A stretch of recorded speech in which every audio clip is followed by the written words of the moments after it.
Death Battle. Buena gente, hace mucha calor. Estoy de los cojones. Decís que tiene que ganar Stitch porque Stitch aguantó un agujero negro. No tenía ni puta idea. Pero sí que vi un comentario sí que me cerró la boca, ¿vale? Porque obviamente yo dije personaje de cómic porque estoy hasta los cojones de ver peleas de personajes de cómic con personajes de anime porque son estúpidas. Y como hacen la puta mierda de vídeos estos de basura, hacen siempre lo mismo de en un cómic diferente. ¿Vale? Ponen el puto multiverso como si fuese un puto personaje, lo cual es estúpido. Pero no me he dado cuenta, porque estoy hasta los cojones de cómo hacen esto, de que el puto Stitch, ¿vale? Es un cartoon. O sea, si los cómics tienen esa gilipollas, los cartoon tienen la Toon Force. Me voy a olvidar de eso. Y voy a decir algo ya. Los cartoon están más rotos que cualquier otra cosa y tiene más sentido que los cómics. Dicho esto, vamos a darle. ¿Habéis votado que más gente va a ganar Stitch? ¿Casi el doble? No, el doble. El doble. Justamente el doble. Justamente el doble. Así que ahora tenéis razón. Help and Mint Mobile.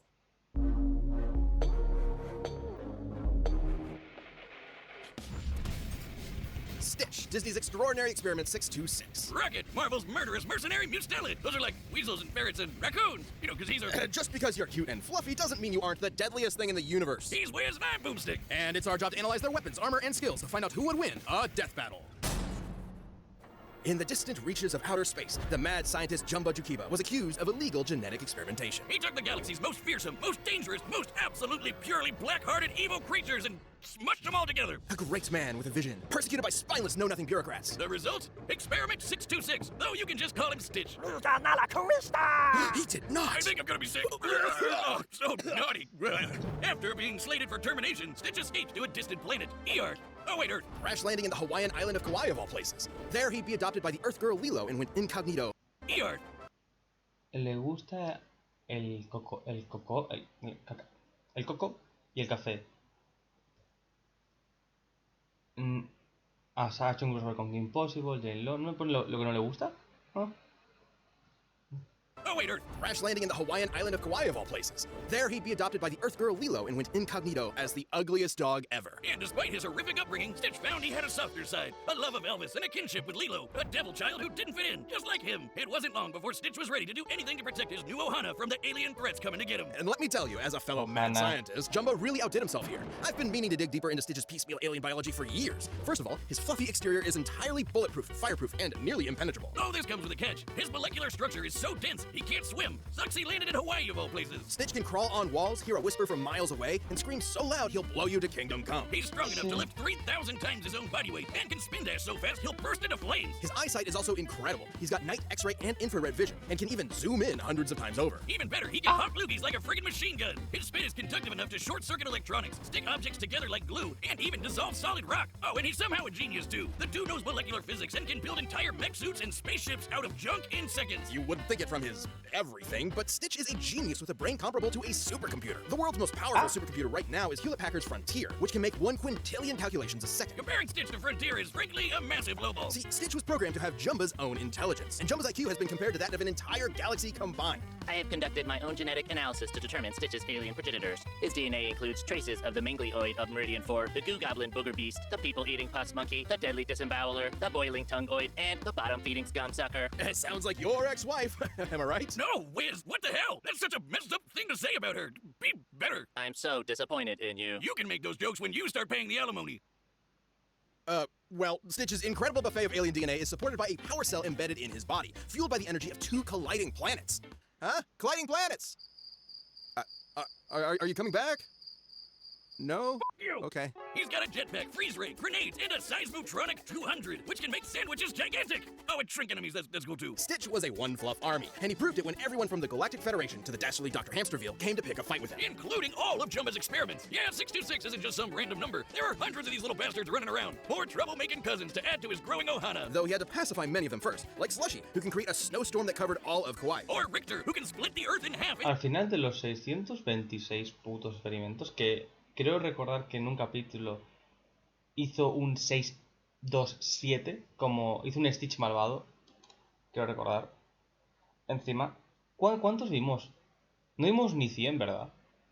and shatter planet-busting asteroids. And Jumbo stated that Stitch was the most destructive, unstoppable monster the universe has ever seen. Even more dangerous than Polio, who can create a black hole large enough to consume the entire universe. Speaking of black holes, in the anime, yes, there's a Lilo and Stitch anime. Stitch once piloted a ship carrying a supernova bomb, strong enough to wipe out a galaxy, and flew it into a black hole. It and the black hole both exploded on top of him, and he popped out no worse for the wear. You know, like you do. Another time, he piloted a ship to a different black hole in less than 2 minutes. It's unclear exactly how far this was, but the average distance between stars is about 5 light years. That means his ship had to have been flying at over 1 million times the speed of light. And when he's filled with love for Zohana, the power cell inside Stitch surges incalculably. He used this to defeat Dark End, an experiment explicitly made to be stronger than Stitch, who had just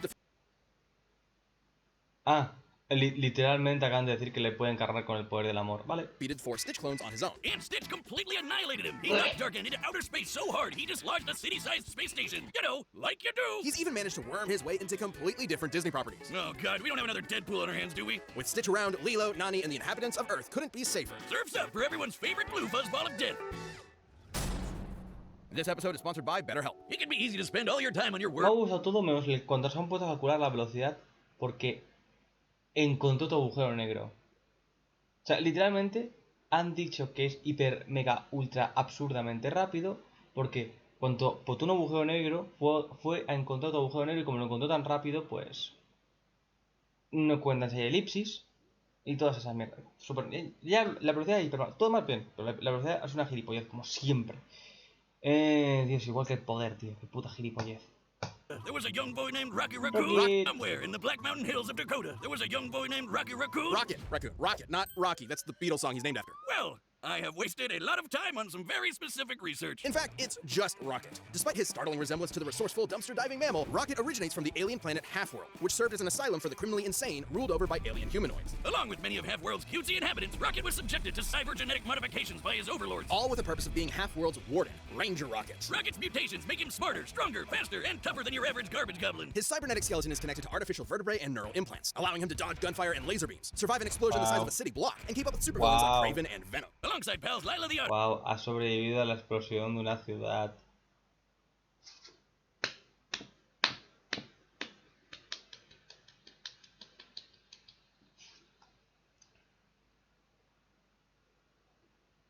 and Walrus the... Yeah, Rocket battled the mercenary Blackjack O'Hare and killer clowns and saved the day time and time again. I bet you're wondering what the hell this has to do with Guardians of the Galaxy. In a convoluted editorial effort to reboot his character, Rocket left Half-World to become a mercenary and had his memories suppressed. After a betrayal by his otter lover, a different one, he has a thing for otters, Rocket was sent to jail. Space jail. And prison changes a man. Gunn was the Saturday morning cartoon character of yore. He was a felon, cynical and hardened by the criminal justice system. The space criminal justice system. Rocket suffered not only from his penal servitude, but the trauma of his brutal genetic modifications, and a lingering sense of alienation. It was in this personal hell where he'd meet a bunch of a-holes who would soon be his new teammates. Star-Lord, Gamora, Drax, and of course, his best pal, Groot. And together they were the Guardians of the Galaxy, defending the free peoples of the cosmos from all manner of alien menace. For a price, of course. Though unlike some of the powerhouses on his team, Rocket's raccoon body is... I told you he's not a raccoon. He was created on Half-World and is the last of an entire race of raccoon-like aliens. He just happens to look like an Earth raccoon. Don't lecture me on raccoons, Wiz. I'm an expert. Been fighting the bastards for years. Did you know their tiny little bandit masks are for reducing glare to enhance night vision? They can hear noises as quiet as earthworms digging underground. And about 2/3 of the sensory perception part of their cerebral cortex is devoted to their tactile impulses. That's why they grab shit with their tiny little hands. All perfectly suited to a nimble, stealthy glass cannon like Rocket. Yeah, cuz he's a raccoon. As I was saying, Rocket became the team's resident grease monkey, specializing in all things technology and engineering. And fittingly, his specialty in combat is firearms. Yeah, that sounds like my ¿Os dais cuenta que todo lo que están diciendo no importa si no me dicen que Raccoon puede hacer alguna puta arma que sea tan potente como la explosión de un agujero negro, verdad? ¿Os dais cuenta? Que todo esto es puto relleno. You is Rocket's built giant mix, cobbled together random junk for an improvised flamethrower, and casually slapped together a bomb strong enough to destroy a moon. Oh, and he's got every kind of hand cannon imaginable. Pistols, machine guns, miniguns, rifles, rocket launchers, plasma guns, laser guns, and my favorite, the melon popper, where melon means head and pop means gabam. That melon belonged to a Super Skrull, one of the deadliest warriors in the Marvel Universe, with the combined abilities of the Fantastic Four, including the Thing, who survived a blast from the power cosmic that could split a planet in two. Yeah, Rocket's weapons are crazy, like the Rampart armed phasic cannon, which utilizes cold fusion and could melt the face off the Mad Titan himself, Thanos. The same Thanos who was strong enough to survive a supermassive black hole 4 light years across, and came out with only light scratches. The very... Por fin. Se ve que aguantó un Kame, que aguantó Thanos, que Thanos puede aguantar un agujero negro. Ya empezamos. Por fin. Con gilipollas. La peor pasada. Y esta es la peor. Esto me recuerda cuando fue el Vegeta vs Thor, que dijeron, Thor en un cómic lanzó el martillo tan fuerte que lo mandó a otro universo. Yo me llamo imbécil. Same purple Shrek who's battled universe busters and beyond like Thor, Hulk, and Odin. If Thanos can walk through attacks from a dude who can shake the multiverse and Rocket's guns can hurt him, I'm gonna need one of those puppies under my pillow ASAP. And similar weaponry to what rockets use can operate down to the picosecond, which is 1/1,000,000th of a second. He can access all of these goodies at any time Vale, with his rapidez orbital también stash, ahí. a remote-controlled satellite that'll deliver anything he wants lickety-split. Rocket can zoom through the sky on his rocket skates, project force fields, teleport with a portable AI, melt through solid metal with acid, and even hack foreign technology. Anything from a prison to a planet to an entire galactic empire. Rocket's the most dangerous not raccoon who's totally a raccoon in the whole universe. And he's proven it with the Guardians. He's saved Earth at least 11 times, cured Ego the living planet of a lice infestation, and held his own against an entire world trying to kill him all at once. He even devised a plan that ultimately stopped Dormammu, the lord of the friggin' dark dimension. No wonder Star-Lord called Rocket the greatest tactical mind he's ever met, even if sometimes he has a tendency to run in guns blazing. Though he'd always be a wisecracking son of a bitch, his time with the Guardians softened his edges. He learned to enjoy life again, and even made it back to Half-World to send that bastard Blackjack O'Hare packing. And even though he clearly is one, whatever you do, don't call him a raccoon, because there's nowhere in the galaxy to hide from this gun-toting motherflarker. This episode of Death Battle is sponsored by Mint Mobile. It's no surprise. Básicamente lo que han dicho en esta pelea es que Raccoon podría hacer algo para matar a Stitch. Literal. Lo que me han dicho es que Raccoon podría crear algo para matar a Stitch. Tiene la capacidad de crear algo. Pero es que, viendo el vídeo de Stitch, siendo también inteligente, Stitch podría fabricar lo que sea. Ya no es que literalmente sea mejor en todo físicamente, pero que aparte es inteligente. Por lo cual, siguiendo esa lógica, si Raccoon, ¿vale? Rocket es capaz de crear cualquier cosa, Stitch podría defenderse de cualquier cosa. It's time for a death battle. En el caso de que veas la identidad que ya de por sí más base es mejor.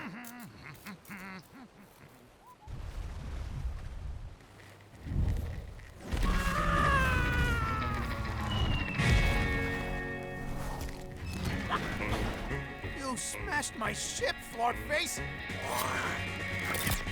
¿Qué tiene? La... Tu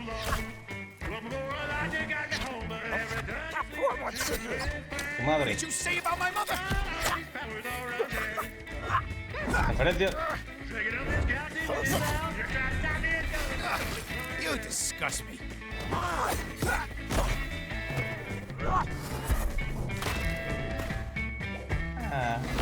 Referencia. Referencia. ¿A la peli 2 creo o a la 1? No, a la 2. A la 2.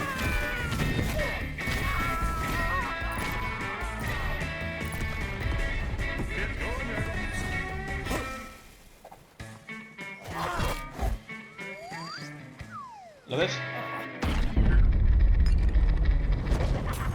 Muchas cosas. Se le pone su fea. That's it. Gonna need a bigger gun. Otra referencia.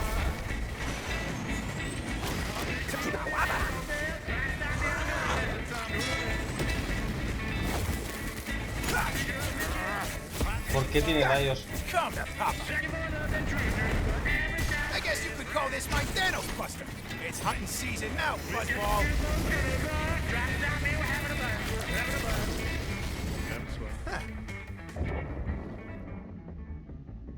Ya a ver qué pasa ahora. Está bajo el agua, su única debilidad. You gotta Pero... be kidding me. Cagada. Técnicamente Rocket había ganado. Acaban de decir que literalmente Stitch es tan denso, tan bestia, que no puede estar en el agua. Se hunde. A veces que Stitch en el agua se puede coger algo así. Toma. ¡Ojana!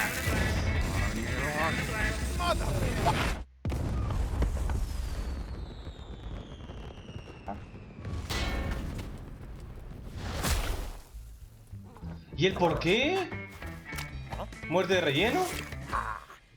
Double KO! You know, brutally murdering Ice Double? Cream Guy wasn't necessary, Wiz, but I felt it was an artful touch. Though similar in many ways, Stitch and Rocket's fighting styles were polar opposites. Stitch was more than strong enough to tear Rocket apart physically, while Rocket's guns were powerful enough to kill people even stronger than Stitch. So the question was simple. If both of them only needed one hit to win, who would get the killing blow first? It all came down to speed. Rocket has dodge lasers and his guns can Claro operate que down to sí. the picosecond. Claro que sí. Estupidez. me dices que... es que este vídeo es más grande, tío. Ahora me dices... Lo que he dicho antes, ¿no? Lo que he dicho antes de que empezara la pelea, ¿vale? Literalmente te acaban de decir. ¿Vale? Rocket es capaz de crear algo que pueda acabar con Stitch. Por lo cual, ¿quién pega antes? A ver, pedazo de imbécil. Para empezar, Rocket tendría que tener tiempo para crear algo para Stitch. 1. 2. Stitch también es listo. Así que... 1/1000th of a second. But Stitch's supercomputer brain could operate down to the quintillionth of a second, a million times faster, at minimum. And his ability to pilot that ship at over 1,000,000 times the speed of light meant that he more than had the reaction speed to dodge anything Rocket threw at him. Rocket's technical brilliance meant he could keep Stitch at bay with tricks for a while, but he couldn't reliably seal the deal. Despite being a little blue goblin, Stitch usually stays level-headed in a fight, whereas Rocket can be way more impulsive. And frankly, Stitch is probably even smarter considering he has the combined IQ of an entire galaxy. One slip up from Rocket is all Stitch would need to end the fight. Rocket's arsenal was absolutely bonkers to be sure, but Stitch's superior speed, physical strength, and unbelievable intelligence gave him the win. Looks like this Rocket's blasting off again! The winner is... What the Turkey here too! Where's the let the turkey behind? The winner is Stitch. Thanks for watching. Stay Buen tuned. We have a taller. new Death Battle releasing every 2 weeks this year. Means Include the join button family. to get new perks and extra content. Planet level members even see Death Battles before anyone else, so don't miss out. ¿Cuál toca la siguiente? ¡Hostia! ¡Oh no! ¡Duelo de evangelizaciones! ¡Panda maricones todos estos! Stitch se los folla a todos. Vader versus Obito. Seguramente Vader gana, porque al fin y al cabo... Star Wars tiene también muchos cómics.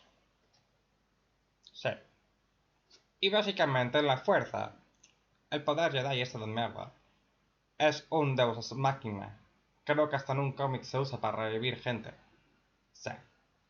Así que Obito, aunque literalmente tiene el poder que es el más roto de todos, que es literalmente intocabilidad, ¿no? Intangibilidad, con la fuerza podrá golpearlo porque gana Vader, o sea... Que no gana, es como, me acuerdo la de Kakashi vs Obi-Wan, que pedazo de puta basura de pelea. Es de las peores que he visto con diferencia, ¿eh? De las peores de esta mierda. Va a hacer lo mismo. Ya veréis. Literal. Gana Vader. Y no quería ni verla, pero bueno. Gana Vader de paliza, seguro. Deu.